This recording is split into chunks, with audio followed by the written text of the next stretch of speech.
O vídeo de hoje é com o Sr. Nuno Abelha. Olá pessoal, tudo bem? Vou-vos mostrar aqui um bocadinho dos bastidores de como é que nós fazemos uma música para os Nemons. Obviamente que há aqui muito trabalho, muitas pistas, como podem aqui verificar.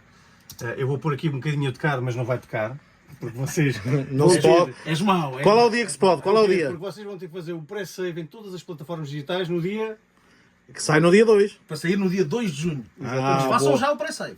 Portanto, isto, como vocês veem, temos aqui muitas pistas.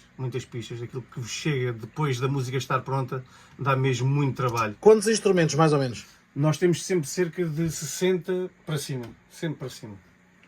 Muita base rítmica, porque é onde os Nemons são muito fortes, são nas bases O rítmicas. acordeão sou eu. O acordeão é o né? Temos um acordeão, E eu toco vuvuzela.